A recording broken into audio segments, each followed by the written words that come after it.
Apie tave? Čia apie knygrišybą. Noriu pristatyti kolegiją profesionalę, restauratorė ir konservatorė. Kaip tu save vadini? Konservatorė, restauratorė. Bet tu ir konservuoji. Ir konservuoji, ir restauruoji. Ir Mažvydo. Mažvydo nacionalinį. Kiek metų dirbi? Jau 16. 17. Daug.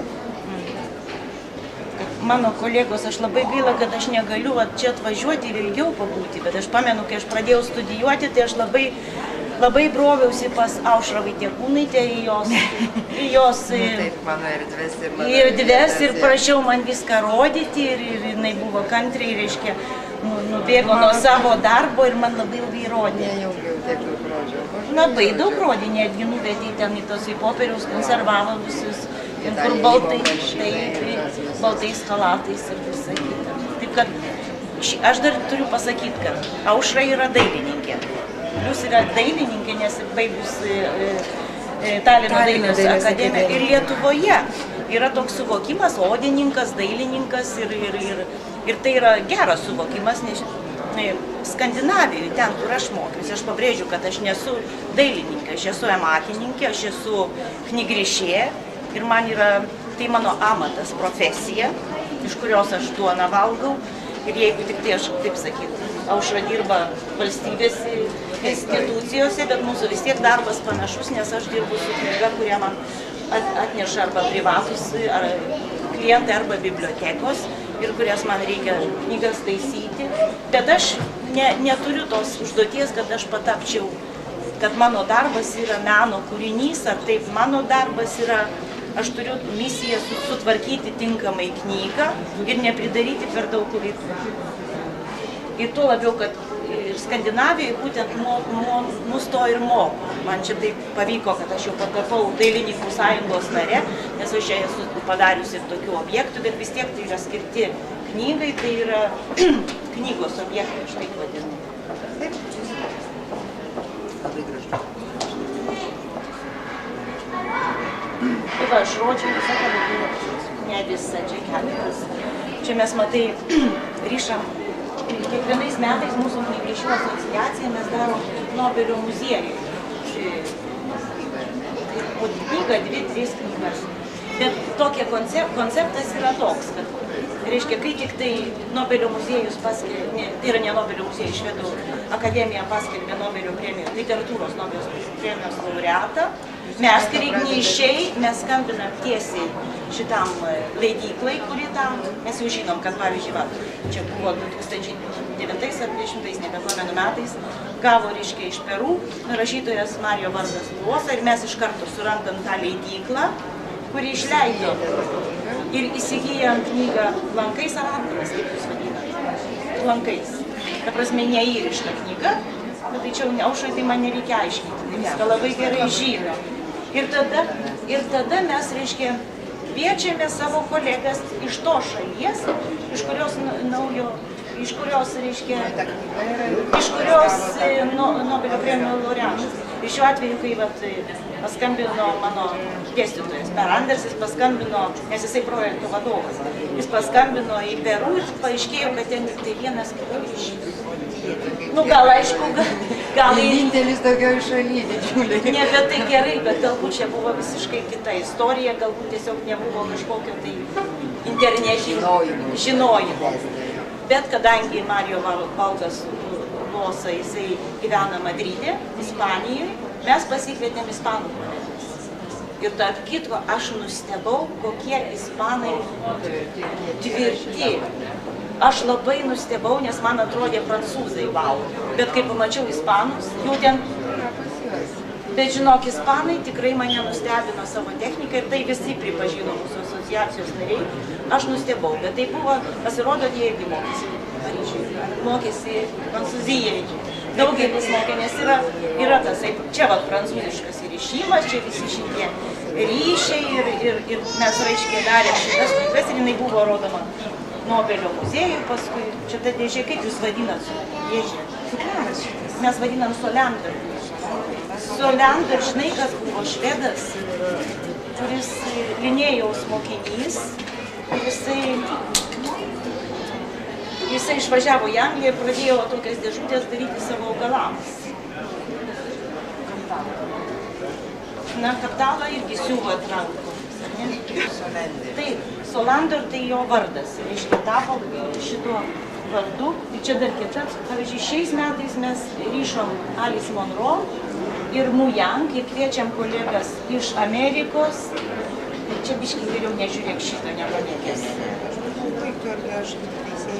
Nu, bet geriau nerodyk, geriau savo kolegom per daug nerodyk.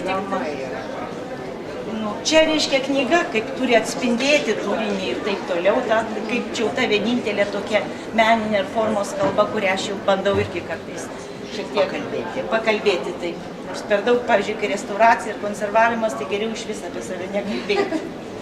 Nes čia va žiūrėk, Aušra, šitas knyga apie tokį vieną diplomatą britų, kuris staiga pradėjo, britų diplomatas, kuris pagal, čia yra istorija šitoj knygai, kuris, reiškia, svajojo apie nepriklausomą Airiją.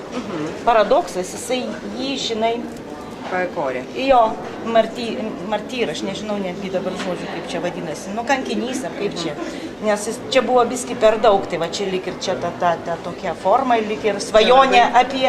Gražus sprendimas tavo, tu išdeginai tą klišę ir labai gerai gavosi tas kontrastas. Tarp kitko, čia neišdeginta, čia spausta. Nuspausta, bet tu Ant šlabą išlapė. Bet galima ir pasiekti. Aš nemoku deginti. Labai daug dalykų, ką jūs mokat, aš nemoku. Ir pavyzdžiui, va čia yra spausta ant labai šlopios ir čia atseit jo svajonė apie tą auksinę, reiškia, jo auksinės svajos, kaip čia pavadinti. O kitais metais, reiškia, vasario mėnesį atidaro Nobelio muziejų ir kviečiam kolegas iš Amerikos ir Kinijos. Nes kiniečiai. Ne, nu taip, parodoje dalyvavo. O kai buvo Tomas Transtionis, tai kvietėm iš viso pasaulio, aš šitas geriau nežinau, čia taip. Japoniško popieriaus tam, kad tokia skulptūrinė forma, kad padarai ją, kad galėtų taip, anai. Bet aš iš tikrųjų nesu daug. Ne, čia tikri va šitie. Čia matai dvigubas, o čia viengubas tik tai. Jūs gal aštuoniukė tai vadinate, ne? Tas siūlymas?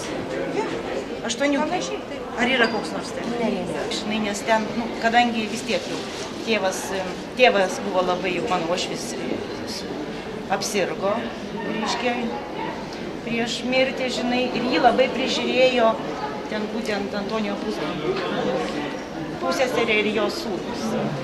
Ir jau iš tikrųjų prižiūrėjo ir jį dabojo, nes mums ten važiuoti į tą Ispaniją, Alicantę, nikai išeina. Nu ir tėvas užrašė jau palikimą, nes jis ten pasirodo turėjo viskai pinigėlį, žinai. Ir užrašė, kažkaip ten užrašė, bet yra pagal įstatymą kažkas ir jau, reiškia, ir mano vyrui priklauso, nes jis vienintelis sūnus, žinai. O kadangi ispanai, žinai, maždaug, na, pas juos prasideda, nu, reiškia, kaip sako, po pietų, tai po 12 nakties, tai sako po pietų. Pas juos po pietų. Ne, bet rimtai, žinau. Nes kai važiuodama atostogaut pas mane 11 arba pusė 12 nakties ateina, reiškia, mes gyvenom kitam butelį, šalia kaiminystė, kur uošvis. Tai jis ateina, reiškia, lik ir vakarienės. Ir aš gaminu savo uošviui vakarienę. 12 val. Ir jisai sėdi kiekvieną iki 3-4 nakties. Nes čia kaip toks bendravimas, o paskui eina iš ryto miegoti sės. Čia iš tikrųjų ta knyga yra va čia. Čia ant tos, bet kadangi va su visais tais, reiškia, padarimais, nes čia va labai tie popieriukų daug, čia labai daug buvo klijavimo, rengimo, žinai. Negalėtum tęsti mano verstų šito viso, ne?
turi būtinai rankų darbas. Nu ir ką? Drebėt ranka tau. Ir aš žinau, ir per ranką sako, tu nedaryk be manęs, aš tau padėsiu, žinai, taip.